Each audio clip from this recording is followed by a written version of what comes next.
Welcome.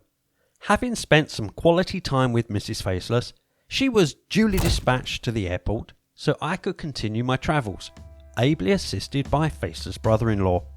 Our first destination will be Big Bend National Park. We will be wild camping, so to make things a little easier, we're preparing some food. A ground beef with taco seasoning and some stir-fried spicy chicken, which we will vacuum seal and freeze. That will then be good for a few days in the cooler, and all we'll have to do is reheat it and put it into a wrap for a tasty treat.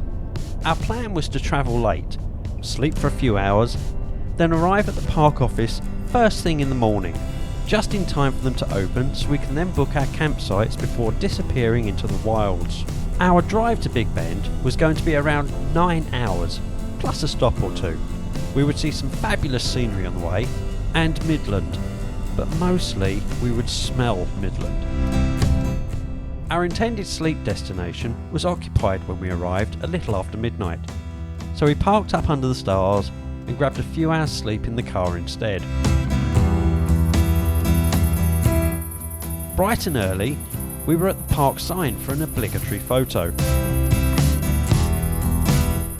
Then it's just a short hop to Panther Junction. By short, I mean around 30 miles.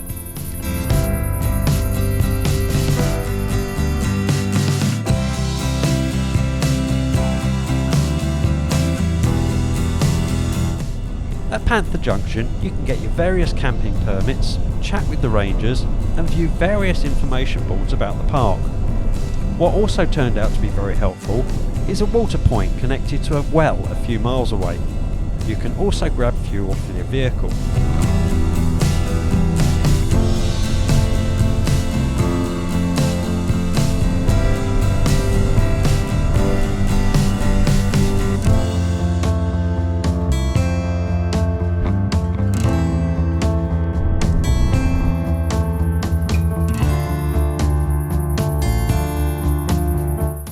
With our primitive camp permit sorted, we headed out to the Ross Maxwell Scenic Drive, on the western side of the park.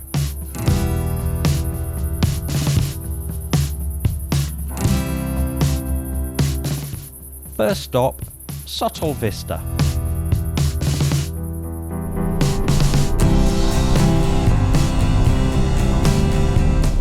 There's no clouds right now, but with a clear blue sky and harsh light, this is our chance to take a look at a couple of locations if and when we return.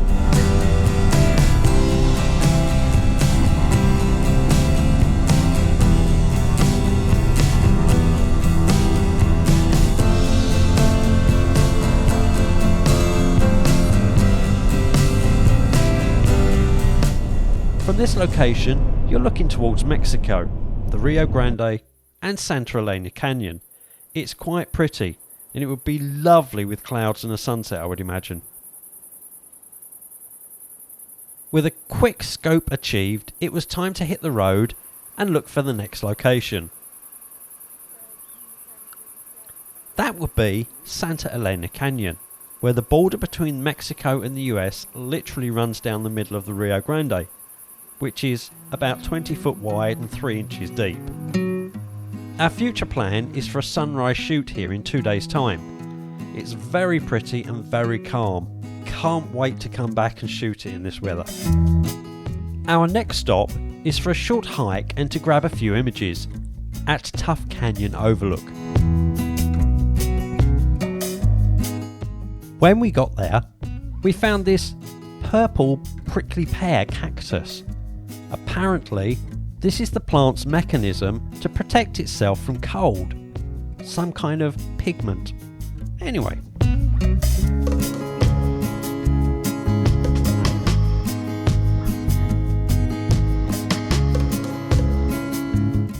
I can only imagine the roar of rushing floodwaters running through this slightly wider than slot canyon. There are some really interesting twists and turns, creating great leading lines. All of this with the Chisos Mountains in the background. Although not a main photography stop, we both enjoyed exploring this location.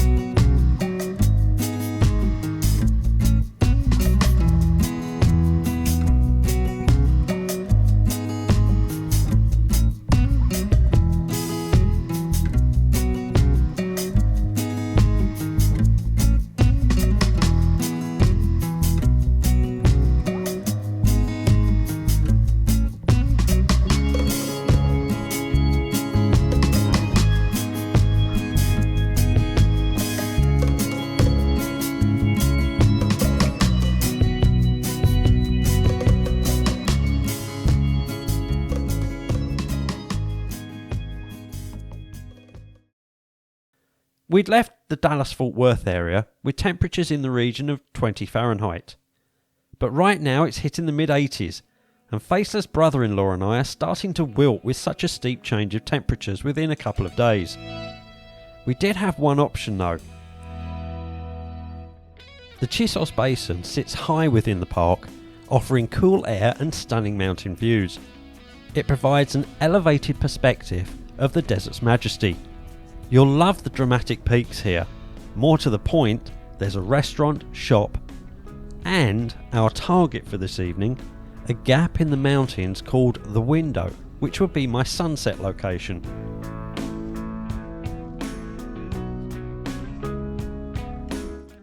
Walking down to the viewing area, we were greeted with company. Of the four-legged variety. Can you see it?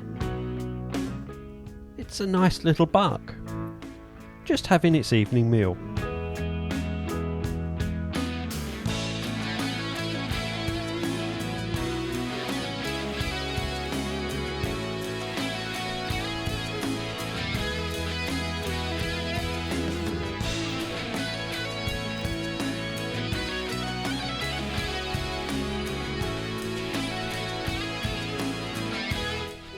The sun is setting on a trajectory behind this ridge towards the window itself, and with some clouds in the distance, that should produce some nice colour.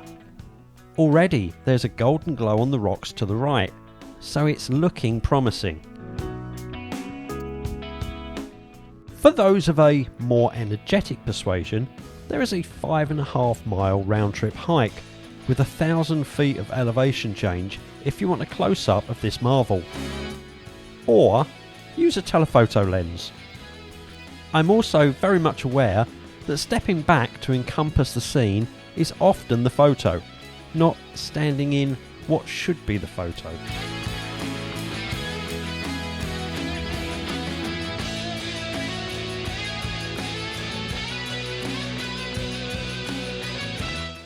I really liked my initial image, but I hoped there would be more colour on the horizon, so I waited it out. As I dial the shutter speed down here, you can see there's definitely more colour appearing. Despite most people leaving, about 6 or 8 minutes later, the wait proved worthwhile.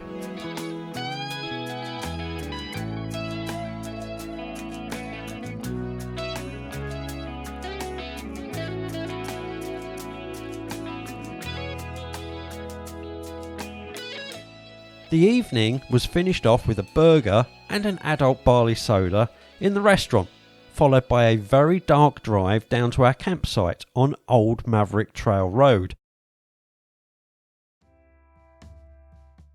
It was 5 AM when my alarm raised me from my slumber.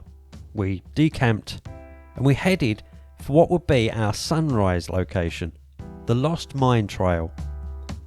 The classic shot here is down the valley, so the entire hike is not necessary, only maybe the first mile and a bit.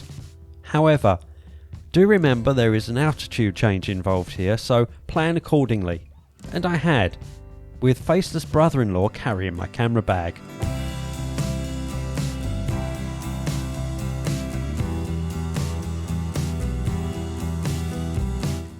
Sadly, there were few clouds in the sky when we reached the ridge, but the view really is gorgeous. And as the sun rose, the golden light made for interesting shadows moving across the valley below.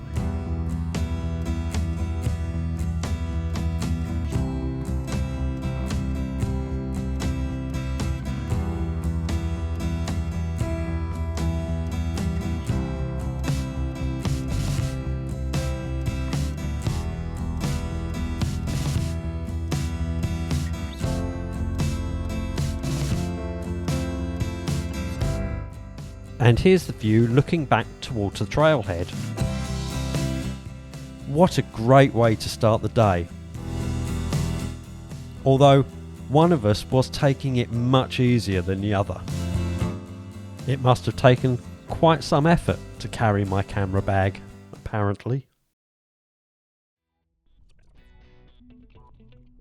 With sunrise done and the harsh light of day upon us, it was time for a hike. So we set off down Grapevine Hills Road for the 6.5 mile drive towards the Grapevine Trail's trailhead and, ultimately, Balanced Rock.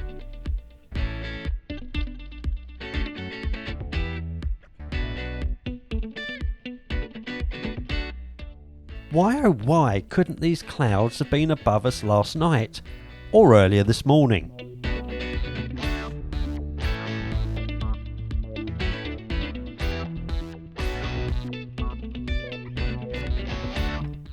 A word of warning here. Grapevine Hills Road is noted as requiring a sturdy, high clearance vehicle. This drive may seem okay, but there are sections that are clearly prone to washout and flooding. We saw graders around this area of the park, so presume this is absolutely as good as this road will ever get. The National Park Service website specifically states not to try this drive in a passenger car, minivan or RV. So check with the park rangers before heading out, and should I also add, use common sense?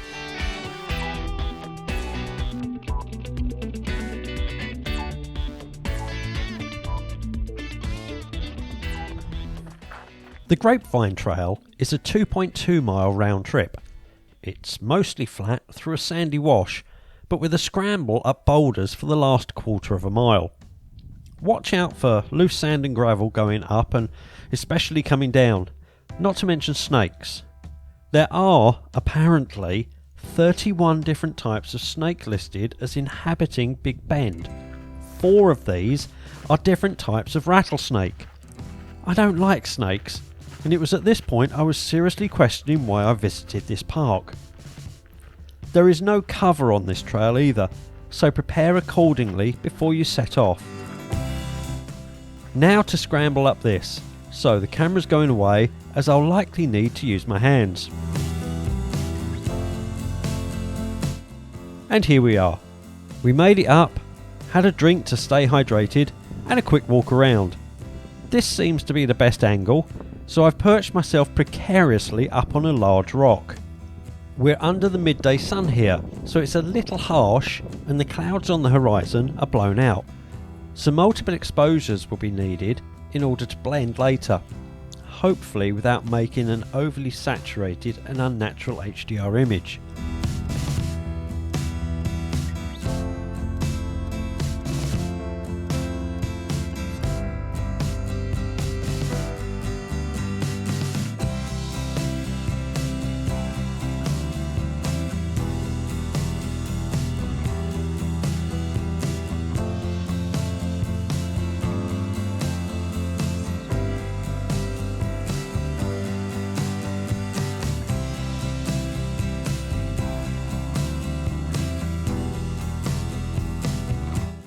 After a hike, what better way to cool down than with an adult barley soda up at the Chisos Basin.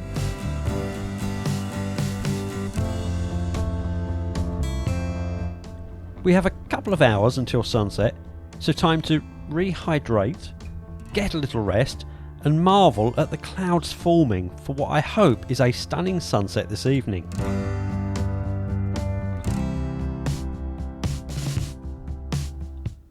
Whilst sitting there, this rocky outcrop caught my eye. So before we head off for our sunset location, time for a quick image.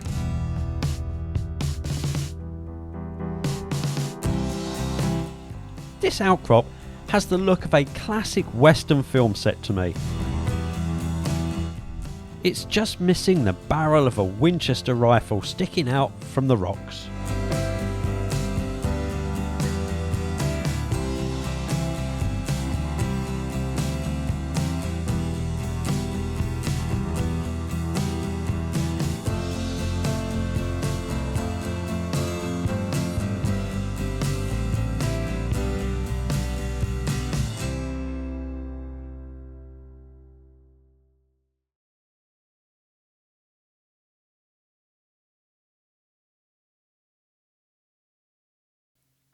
With the sun and temperature dropping, it's off to shoot sunset at Mule Ears.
Whilst I scouted for a composition, Faceless brother-in-law rustled up some quick taco wraps from our prepared meat. There's colours definitely forming in the sky to the right of me, so I'm getting quite hopeful.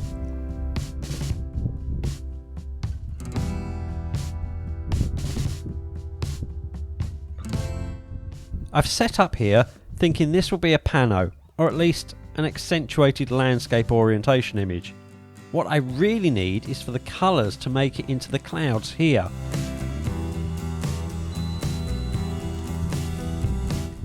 It's been about 5 minutes and there's a light wisp of pastel pink, and that's moving further left towards the Mule Ears.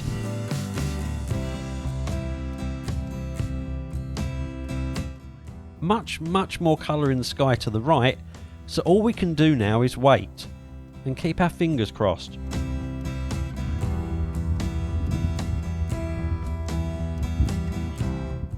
Well, there's a little colour behind Mule Ears and the sun is still dropping. I just hope it breaks out under that cloud mass. We're now right at sunset time and the colours are concentrated to the right with not much at all above Mule Ears.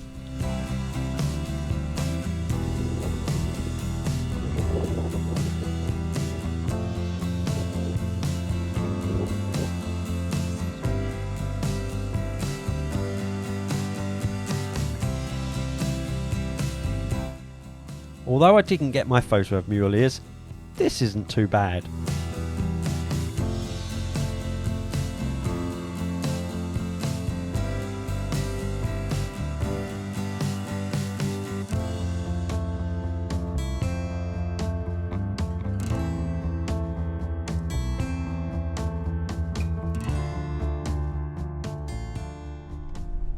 I pulled the blanket over my head and now I was feeling a lot better.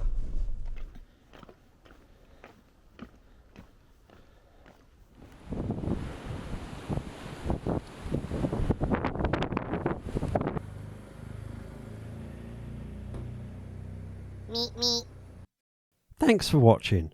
Let us know in the comments what your favourite image is.